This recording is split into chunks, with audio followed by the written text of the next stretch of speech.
Kasus Agus difabel sangat mencengangkan. Meski memiliki keterbatasan fisik, nyatanya Agus mampu memperdaya 17 perempuan. Bahkan ada anak di bawah umur. Apa yang membuat ia bisa sangat manipulatif? Saya bersama Ade Latifa, pendamping korban pelecehan seksual oleh seorang pelaku Agus difabel. Mbak Adel ini laporan pertama itu 7 Oktober. Betul ya, 7 Oktober 2024. Itu yang dianggap sebagai korban pertama. Iya. Dan Mbak Adel ini adalah pendampingnya. Betul. Bagaimana dia sebagai, meskipun kalau dilihat dari tanggal peristiwa yang terjadi, dia bukan yang pertama. Dia hanya yang berani melaporkan, betul ya? Iya. Bagaimana ia bisa sampai berani melaporkan? Sebenarnya korban pelapor itu cukup takut untuk melapor karena ya pertama takut tidak ada yang percaya dan kedua takut keluarga dan teman-temannya tahu bahwa dia pernah menjadi korban seperti itu. Tapi untungnya dia tidak sendiri dan dia bersama 2 temannya yang menjadi saksi di kasus ini begitu. Jadi mereka sempat ada obrolan di hari itu di waktu yang sama. Jadi si korban mengutarakan apa yang sudah terjadi secara detail kepada kedua temannya dan kedua temannya inilah yang kemudian meyakinkan korban untuk ayo kita ke kepolisian, kita laporkan begitu. Ya, itu akhirnya yang kemudian membuat korban melaporkan kejadian itu. Dan kemudian korban-korban lain berani untuk ikut melaporkan. Ya, betul. Nah, setelah itu kemudian muncul video-video di sosial media yang menampilkan sosok Agus difabel sebagai sosok yang berbeda. Sebelumnya ia menampilkan diri sebagai seorang yang sangat lemah, semuanya harus serba dibantu oleh orang tua. Tapi kemudian muncul video yang menampilkan Agus difabel 180 derajat berbeda. Ini dia.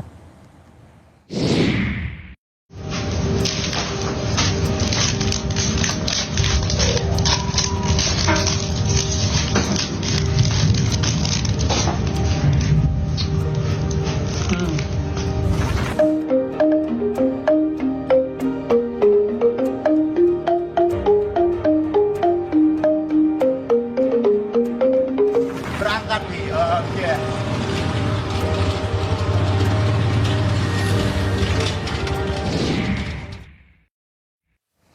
Itu tadi video yang kemudian bisa dilihat seorang Agus difabel memiliki keterampilan yang tidak kalah cakap dibandingkan mereka yang memiliki kesempurnaan 2 tangan. Mbak Adel, ini ketika video ini juga cukup meluas, apakah ini cukup membantu dukungan publik pada korban? Ya, alhamdulillahnya sangat membantu sih, karena memang di awal ini viral itu saya hampir tidak melihat ada satupun dukungan untuk korban. Bahkan bukan hanya sekedar ketiadaan dukungan, tapi serangan-serangan ke korban itu luar biasa sekali di awal. Dan ketika kemudian video-videonya muncul, ditambah dengan narasi yang mulai berimbang saat itu, ya akhirnya kami melihat mungkin tidak langsung semua orang ada di pihak korban ya, tapi setidaknya masyarakat mulai mempertanyakan gitu, mulai ragu dengan pernyataan-pernyataan tersangka sebelumnya gitu. Jadi nggak langsung yang kemudian menghakimi bahwa ini tidak mungkin terjadi gitu. Setidaknya masyarakat mulai meragukan dan bertanya-tanya, itu sesuatu yang melegakan buat kami begitu. Apalagi melihat masyarakat akhirnya sudah banyak yang berpihak pada korban sampai saat ini, dan itu adalah sesuatu yang sebenarnya mungkin tidak terkesan besar ya untuk mengetik 1-2 kalimat di medsos, tapi pengaruhnya luar biasa sekali untuk psikologis korban saat ini, karena korban merasa dia benar-benar punya harapan, dukungan, ya, punya harapan itu. Ya, karena setelah melihat apa yang bisa dilakukan oleh Agus Buntung itu semacam membuka mata bahwa ia tidak selemah yang ia gambarkan sebelumnya. Meskipun memang kemudian kan ada diviralkan oleh netizen di sosial media, ia berjoget, ia kemudian digambarkan sebagai seorang yang minum minuman alkohol dan kemudian digambarkan sebagai pemabuk dan kemudian dilabelkan ya dia pasti pelecehan seksual. Bukan sisi itunya sebenarnya, bukan karena dia bisa menari, dia berjoget, tetapi yang paling penting yang paling pokok bagaimana kita bersikap dengan video Agus yang sangat terampil itu adalah dia berbohong. Ya. Ternyata ia tidak selemah yang ia gambarkan sebelumnya. Nah, Mbak Adele, korban pertama Anda dampingi. Dan yang melapor pertama, berapa banyak dari 17 korban yang mendapat yang Anda dampingi dari 17 korban itu? Jadi total yang sudah memberikan keterangan ada 9, 2 diantaranya adalah anak, tapi untuk 2 anak itu didampingi oleh LPA. Bahkan ada anak di bawah umur ya? Yes. Jadi 7 korban dewasa yang kami dampingi saat ini. Bagaimana kondisi anak yang di bawah umur itu? Ya tentu sangat traumatis pasti, walaupun itu sudah terjadi. Ada yang sudah 2 tahun lalu, ada yang memang di tahun ini begitu. Bahkan yang 2 tahun lalu juga korban masih sangat traumatis, apalagi dengan usia anak begitu ya, yang kita tidak pernah tahu bisa sangat berpengaruh pada tumbuh kembangnya juga gitu sebagai seorang remaja begitu kan ya. Jadi memang saat ini ya pada akhirnya para pendamping sangat mengusahakan pemulihan secara psikologis itu sih yang paling utama. Bahkan korban dewasa pun juga kondisinya sangat-sangat terguncang saat ini begitu. Ini ada pengakuan korban, kami samarkan identitas dan suaranya. Korban memberikan kesaksian seperti apa modus yang dilakukan oleh Agus difabel. Kok masnya tahu kok saya di sini, saya ngomong kayak gitu, dia ngomong bahasanya, iya tadi saya ngikutin mbaknya, mohon maaf sebelumnya. Agus berdiri pas di depan pintu. Saya tanya, ada yang bisa saya bantu lagi mas? Mbak, sebenarnya saya dari tadi udah nafsu ngelihat mbaknya. Di situ saya betul-betul emosi karena saya mikirnya ini orang nganggap saya perempuan apa seperti itu. Enggak, kamu nggak usah macam-macam, saya bilang. Di situ saya ada perlawanan sama si Agus. Berusaha lagi meyakinkan saya, ayo mbak bantu saya. Kalau mbak mau bantu saya bakal kasih mbaknya emas. Saya tidak terasa dengan iming-imingnya dia. Dia berusaha mendorong pintu saya. Saya kebetulan pegang pintu dan tembok. Dia berusaha mendorong seperti itu, menggunakan badannya, dan di situ tenaganya memang cukup kuat untuk saya sebagai seorang wanita gitu. Dia kan laki-laki, saya bilang. Terus saya di situ hampir terpental. Terus dia berusaha aja kayak gitu, kamu nggak usah macam-macam. Kalau kamu macam-macam nanti saya teriak dan saya gelindingin kamu seperti itu. Dan puji Tuhan, syukurnya Tuhan masih melindungi saya bisa menutup pintu itu. Akhirnya saya mengunci pintu itu. Saya berusaha speak up, saya komen sana komen sini, sampai saya dihujat di TikTok, di akun Hotman Paris, di IG semua saya komen. Mohon buat netizen semua stop untuk menjudge korban di sini. Korban itu sudah betul-betul kasihan, sakit hatinya kayak gitu. Dia juga nggak bakal terima, dia juga nggak pernah mau, nggak, namanya hari sial tuh nggak pernah ada di kalender seperti itu. Tolong berhenti, berusahalah buat kayak kita sebagai perempuan bagaimana seperti itu. Ini korban keempat. Ya. Yang juga Anda dampingi. Ya. Bagaimana sih modus yang dilakukan oleh Agus? Untuk korban dewasa itu rata-rata sama, di mana para korban ini sedang duduk sendiri di Taman Udayana, dihampiri oleh tersangka, dan di awal berkenalan itu tersangka itu tidak kemudian menunjukkan gerak-gerik yang agresif, enggak. Justru tersangka itu berusaha untuk membangun citranya yang baik sehingga dipercaya oleh korban. Dengan cara apa? Dengan cara menceritakan kisah sedihnya. Sebagai seorang yang difabel. Bahwa dia disabilitas tapi banyak orang yang tidak menyukai dia, sampai dia mempertanyakan apakah saya layak untuk hidup dan lain sebagainya. Kemudian beralih gitu, di mana tersangka ini meminta para korban untuk membuka media sosial untuk melihat video-videonya tersangka.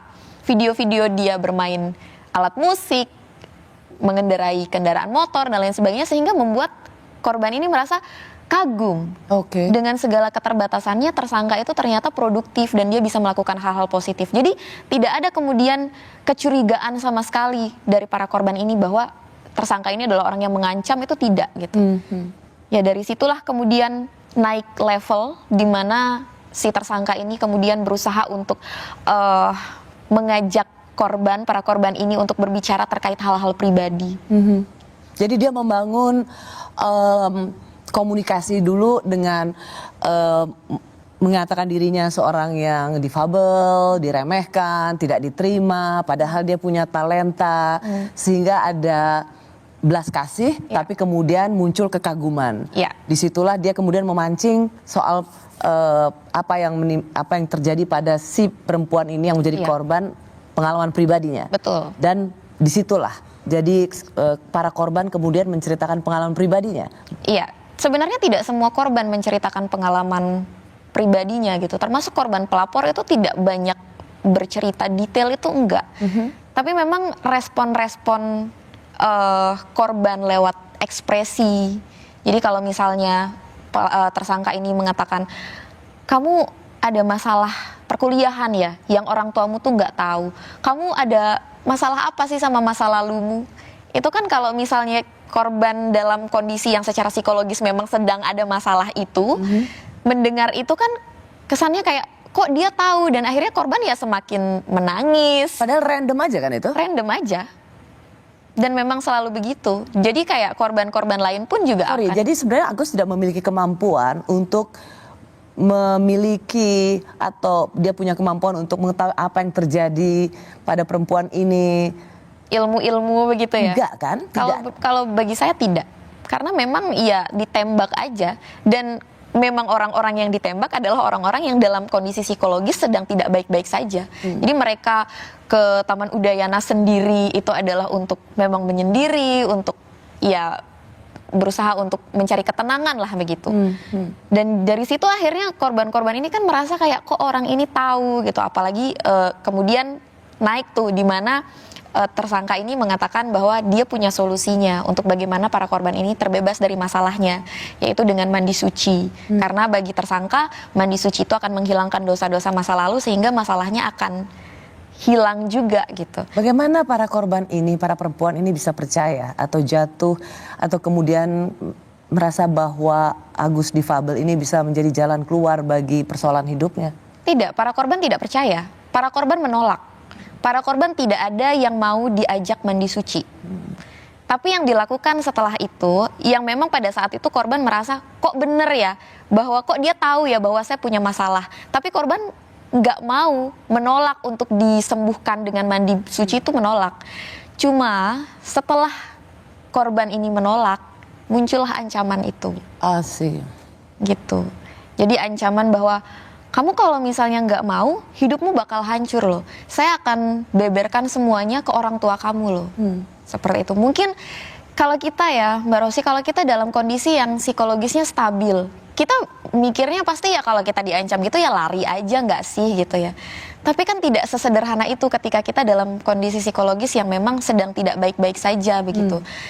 Apalagi di situ si tersangka tuh beberapa kali mengatakan bahwa saya sudah tahu semua tentang kamu karena kamu sudah terikat sama saya dan lain sebagainya. Jadi para korban ini juga berpikir kalau masalah saya aja dia tahu, berarti ada potensi keberadaan orang tua saya juga dia tahu. Jadi mungkin benar bahwa dia akan membeberkan itu ke orang tua saya, sehingga para korban ini merasa tidak punya pilihan lain selain mengikuti apa yang dikatakan. Ya. Padahal sesungguhnya kemampuan Agus untuk seolah tahu masalah hidup itu hanya ngacak aja, yang kebetulan dicocok-cocokkan sama korban, kok dia bisa tahu.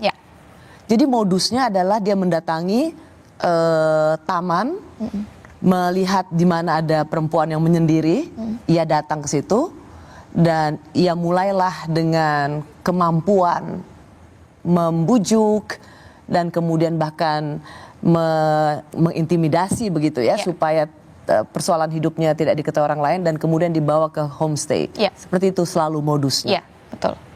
Kami kembali sesaat lagi.